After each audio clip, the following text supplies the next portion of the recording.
Viagra and Cialis, two of the most popular medications on the market, and that's because they're well known for their ability to help with sexual performance. If you've been on this channel before, you know that these two medications have a variety of health benefits. So most people think, well, which one is better? Which one is stronger? Well, it's not so easy. Head to head, as far as sexual performance go, they're actually pretty similar. But today, we're going to go ahead and break down what's the differences and their benefits outside of the bedroom. What are their side effects? What are their half-lives? And why would we choose one over the other? Let's dive in. Now, first, let's start with a little history. Viagra, aka the generic form, it's called Sildenafil, is the older drug. It was FDA approved in 1998, while Tadalafil, Cialis, didn't come around until 2003. So Sildenafil does have an advantage being around longer, so maybe you can make the argument that we have more anecdotal evidence just because it's been FDA approved for almost 15 years longer. And we do, from a research standpoint, if you had to measure them paper versus paper, have a little bit more data on the Sildenafil and Viagra. And not only for sexual performance, but Viagra, Sildenafil, was actually originally developed to help with heart and lung issues. So we actually have a decent amount of data on those two topics, aside for its ability to help with sexual dysfunction. With that being said, I'm not going to go ahead and give Sildenafil the benefit comparative to Cialis for other things like longevity. And if you've seen my previous video, really breaking down Tadalafil and its wide variety of benefits. Now, both of these medications are going to be targeting phosphodiesterase, in particular number 5, and they are inhibiting that. So the simple way to explain the physiology is during sexual stimulation, and this can also be during exercise, we release something called nitric oxide. This increases a signal called cyclic GMP, and then cyclic GMP opens up and relaxes our blood vessels, and then we get more blood into our muscles and into our sexual organs. And that's why this enzyme, phosphodiesterase number 5, breaks down the cyclic GMP. So if we can kind of inhibit the inhibitor, that allows for the blood flow to basically stick around and be more potent. So you can think about it like Sildenafil and Tadalafil. When they inhibit phosphodiesterase number 5, you're essentially removing the brakes from nitric oxide. So nitric oxide can come out and do what it's want. And it's going to have a better chance to run and go ahead and open up those blood vessels. So, and this is important because both of these medications, they don't really increase sexual desire. So if you have low libido, they're not going to replace something like testosterone or a PT-141. So they're not just going to go ahead and get you sexually, stimulated. So if you're here for sexual dysfunction, I would say make sure you go chat with a doctor and get your hormones tested. And there is an argument to be made, though, that the sympathetic nervous system, the analogy I usually make with my guys is you're walking in the woods and you see a bear. Now, unless you're attracted to bears, it's not a very good time to get an erection. It's time to run.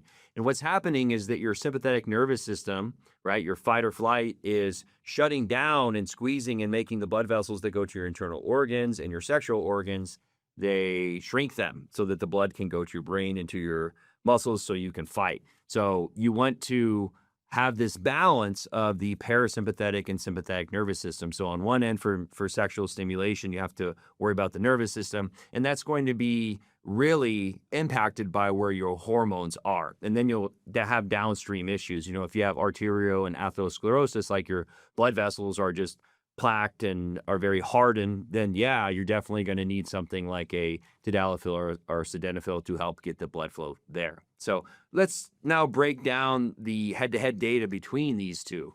And one of the more popular studies, we had a randomized crossover study that 367 men who had erectile dysfunction, and they had not used either of these before. So the men used Sildenafil for one treatment, they used Tadalafil for another treatment, and then they went ahead and measured their IIEF, that's an erectile function score. It's the International Index for Erectile Function, and basically they do this number. So they do this questionnaire, and the top score is 30. So in this questionnaire, you have a, roughly speaking, higher is better. So 26 to 30 is really good. Sexual performance measures, 22 to 25 is mild ED. 17 to 21 is mild to moderate. 11 to 16 is moderate ED. And so most of these men started out about 14. And while taking either of them, most of them ended up in this 23.9, 24.3 for Tadalafil. So it seems like Tadalafil may have edged out slightly. And look, this isn't like a perfect test or score. It can also be pretty subjective.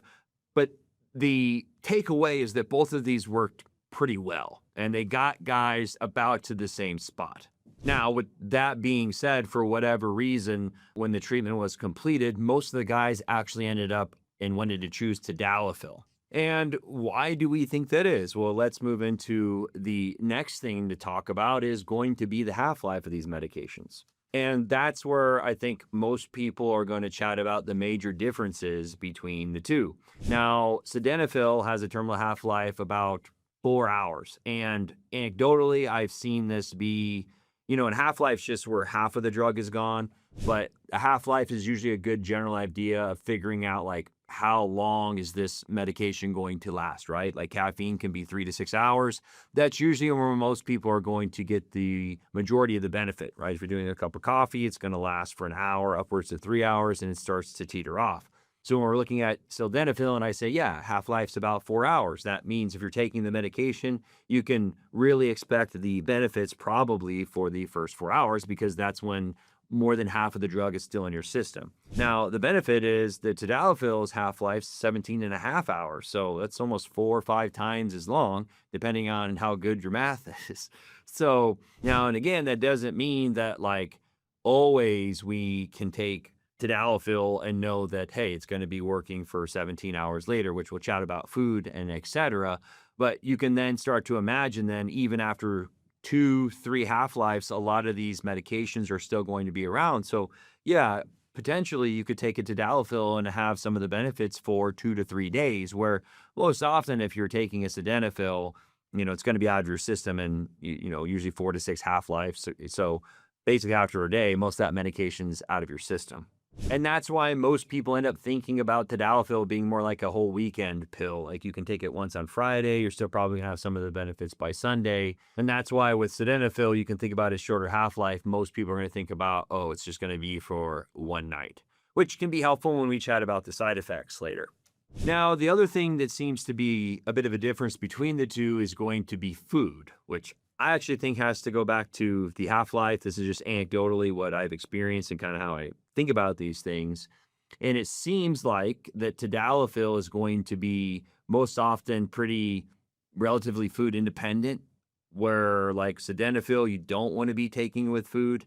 But again, I think this kind of more like caffeine, like anyone who's done caffeine on an empty stomach, for someone who has done caffeine on a full stomach, it's going to inhibit its absorption and the speed by which it goes into your body and how quickly it works. With that being said, it does seem like what we see in the research and anecdotally that when you have sildenafil being taken with a high-fat meal, which makes sense because it releases cholecystokines that slows things down, the peak concentration happened about an hour later. And this is one of the big issues with something like half-life is it's going to be, the same person's going to have that half-life change, whether you've slept, whether you ate, are you taking other medications? Many people are familiar, like, grapefruit, right? That can inhibit an enzyme that works in your liver to break things down. So it's not like you can just say, hey, here's the half-life. And most people, again, I really like talking about caffeine. Most people are like, wow, I took that cup of coffee or that energy drink and I was off the walls. And other times, not so much. That's one of the big reasons why people advocate for like bulletproof coffee. Like, hey, throw some fat in there because you're going to slow down the digestion,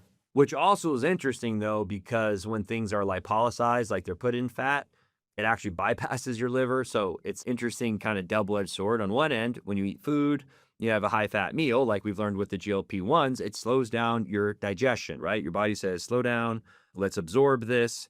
And on the same time, when things are packed in, they're like, packed in, mixed with fat, they actually bypass your liver just to the way that they're absorbed through your lymphatics. So there's a benefit, right? A lot of times you'll hear people try and, do liposomal medications or supplements to bypass the liver, because anytime something goes to the liver, you're going to go ahead and get rid of half of it. And I know this seem like it's not that big of a deal, but this is why the big difference between tadalafil and sildenafil is this longer half-life. And then what we're seeing with sildenafil is when you're mixing with food, that messes it up even more. Now, it can have the half-life pushed out slightly. The peak concentration was reduced by roughly 30% when sildenafil was taken with food. But I do think that a lot of people have a tendency to exaggerate. But I've had this with patients where we'd start with sildenafil. They're like, I need to use this, having extreme erectile dysfunction. And again, in my experience, if some guy's coming to me and we're thinking about this more for erectile dysfunction, I'm almost always going to go to sildenafil. It is quicker, in my opinion, and it seems to be more potent, could be a placebo. But also, I'll tell a guy, I'm like, hey, probably want to have a very light dinner, don't eat a lot. So that's why when I'm starting a patient, I often will, depending on the circumstance, longevity, which I've chatted about, tadalafil makes sense. But for erectile dysfunction, I'll often go to sildenafil first. And earlier in my career, I used it, and guys were like, this stuff doesn't work. And as I started chatting with them, they're like, they would have a big meal at dinner. Like they'd take sildenafil at like 5:30, they'd eat at 6:30, and then it's like 10:30, and they're trying to be intimate, and it's not working. And I'd say, well, it's only got a 4-hour half-life, and then you went ahead and ate food. So all those things can definitely mess you up. And that's why ultimately a lot of times people would move over to tadalafil because of its longer half-life. And I do think a lot of the sexual dysfunction thing can be very psychosomatic. Oh, I took my sildenafil too late. Why isn't it working? With tadalafil, gives guys the peace of mind. Oh, I took it this morning. It lasts for 2 to 3 days. I'm going to go ahead and be fine. So that really helps, because in my opinion, with sexual dysfunction, like we chatted about earlier with the bear, anytime a guy has bad performance and then he starts to get nervous, that activates the sympathetic nervous system. And then it's just a complete negative feedback loop where a guy has a very hard time getting an erection because he's nervous and he's just in a sympathetic state of being anxious. Now, the other thing that I think is worth chatting about with the two medications is they're primarily trying to inhibit phosphodiesterase 5, and that drug and that enzyme is, it's not perfectly selective. So we do hit some of the other phosphodiesterase like 6. And that's part of the problem with sildenafil. 6 is particularly found in the eyes and your retina. So one of the classic side effects that we will see with people who take Viagra, sildenafil, is they can have like a blue tinted vision. They can get changes in color perception, or even have different light sensitivity. So that's one side effect that you're more likely to get with sildenafil than you would with tadalafil. And on the other end, tadalafil can hit number 11, phosphodiesterase number 11. And this one has a tendency to give like more back pain. It almost feels like you have a bigger pump. I think that's what a lot of people early on thought. Oh, I'm just getting more blood flow. But you'll often hear that back pain, muscle pain, just overall legs, thighs, and just feeling like kind of almost like, yeah, you worked out, muscle soreness. And this isn't the best way. You can get both these side effects from both medications, but this is something that you should be watching out for. If you take that and you have color changes, like, oh, that's, I'm now hallucinating. I didn't, someone didn't lace my drink with something. This is probably from your sildenafil. Now, I want to chat just a little bit more about tadalafil, and this is why it's one of my favorite therapies to have in my clinical practice, because of its long half-life. Right? And we've said you only have to dose it maybe once a day. A lot of times they'll do it every other day. And then again, you're not kind of worrying about, oh, am I going to be intimate tonight or whatever? Maybe even going to have exercise. Do I need to be taking it instantly? No, I took it this morning, so I should have better blood flow. And it does seem to help with the anxiety of a guy saying, oh, did I eat too much? Do I have to worry about my food, et cetera, et cetera? And the other thing I kind of think about is just like having better blood flow all the time, right? So I want to say if you don't use it, you lose it. But if you aren't getting blood flow into your muscles, into your brain, and into your sexual organs, your penis, then yeah, you can imagine then, because like nitric oxide is what goes in and helps clean up your blood vessels. So if you're taking a low dose of tadalafil often, that's going to be cleaning up your blood vessels pretty much everywhere. Other side note, we've chatted about the plethora of benefits of tadalafil. You can see my other videos. But I do think it's worth mentioning that, as we age, guys, we have all kinds of problems. And one, obviously, is sexual dysfunction. The other one's going to be prostate issues. The stat is something like half the guys by 60, 90% of guys by 90 are going to have a prostate issue. So often that is BPH, benign prostatic hyperplasia. And that can mess with urination, waking up early or waking up often in the night, urinating multiple times, not being able to sleep, starting, stopping, and going from a urination standpoint. So if you can help that out, which Tadalafil has great research on, that's a great thing for a guy's longevity, because prostate issues have a tendency to happen with guys. And that's why you should do blood work a couple times a year and make sure you get your PSA measured. And then kind of going back to the research question, like which one has more research? I mean, look, we have decades of research on both of them, really. Sildenafil, you're going to see more stuff for like pulmonary hypertension with your lungs, right? And your like vascular stuff that's going on in your lungs, hypoxia, and overall kind of cardiovascular stuff. And hopefully we get more on Alzheimer's and dementia, right, on top of their research for erectile dysfunction. Now, Tadalafil, too, we're having more and more research hopefully come out in the areas that I've mentioned. We already have it for erectile dysfunction and, like I said, BPH. And we'll also see, because, the medical world, especially with AI, we're speeding up so much more quickly. And we're starting to find out, like, again, when someone first made this medication, it was for heart disease, let alone they figure out that it worked for, erectile dysfunction. And, as far as Cialis, Tadalafil, we've chatted about BPH. In my other videos, chat more about androgen receptor sensitivity or density for testosterone, so fat loss, improving blood flow, mitochondria health. So, we have a decent amount of research on both these. It's awesome. They're both FDA approved. You can get them compounded. I really like getting them in a troche form. So, you can absorb them underneath your tongue. So that also kind of offsets the whole like getting anxious about when you're taking this. And, another big area we didn't really chat about is performance in the gym. And, a lot of people in the bodybuilding community have known about both of these for years. A lot of bodybuilders, and just for performance enhancement, right? These are banned for using in competition, depending on WADA or whoever is kind of monitoring what can or cannot be used for the sport that you're playing. But most often they're not allowed because they work, right? We chatted the increased nitric oxide, increasing nutrient, blood delivery. And, like a lot of bodybuilders are going to take this before they go on stage. And, I do low doses of Tadalafil, and I definitely notice on the days that I do, like my veins are more vascular. I feel like I have better endurance. And then if you have better endurance, right, instead of peaking out earlier, I can do a couple more sets. I can tear down more muscle fibers. And then, I'm going to rebuild better. So I'm going to get stronger. I'm going to get hypertrophy.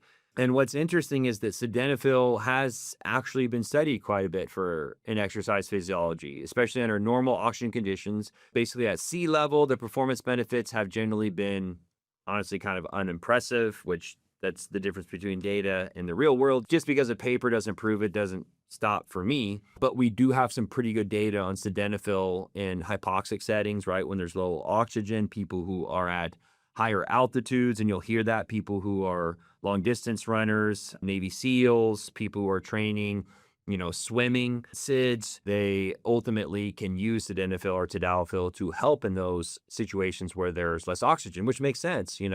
Another medication supplement that we like chatting about, methylene blue, right? Methylene blue helps carry more oxygen, mitochondria. We're going to get some performance benefits out of that.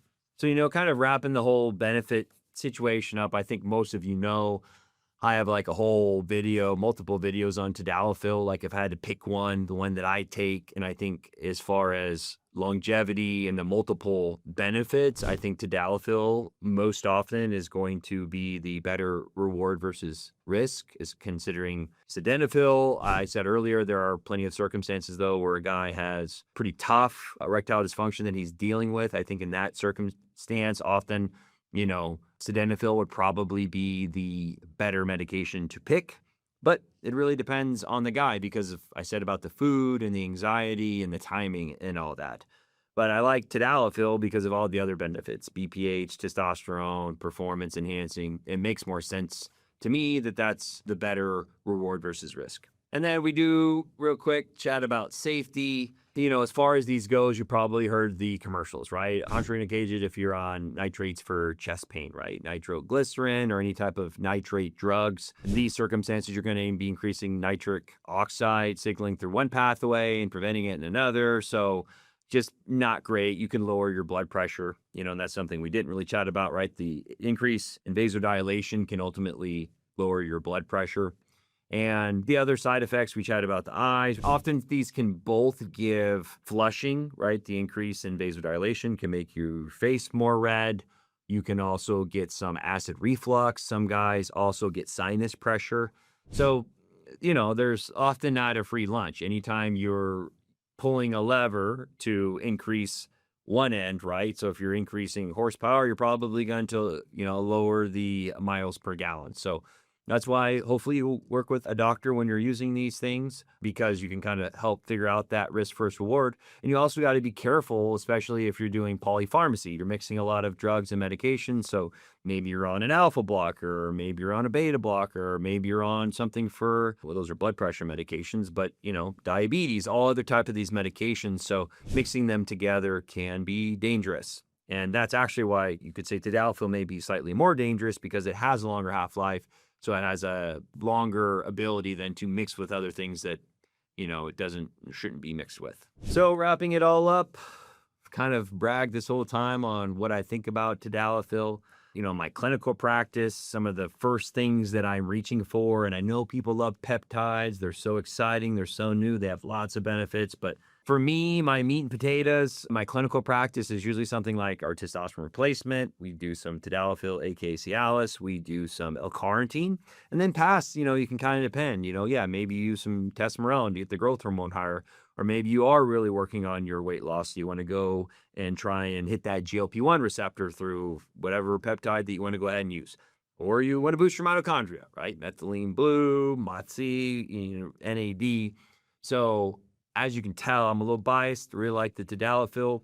And yeah, I hope you really enjoyed the breakdown today. And if I missed something, please go ahead and leave it in the comment below. If you have a really interesting paper, I would love to see that. And also anecdotally, would love to hear people's feedback. In my previous Tadalafil video, I was loaded with guys. Oh, wow, I'm so glad I found this. I got on Tadalafil for my BPH. I'm sleeping again. Or, wow, things are so much better in the gym since I've been taking low-dose Tadalafil. So would love to hear feedback from you guys. And if you're interested in joining the community, go check out my school, Dr. Mo's Medical Maxing, where I have lots of protocols as far as peptides and supplements and other breakdowns like we did today. Hope you enjoyed this one. Until next time, stay vigilant, my friends, and God bless.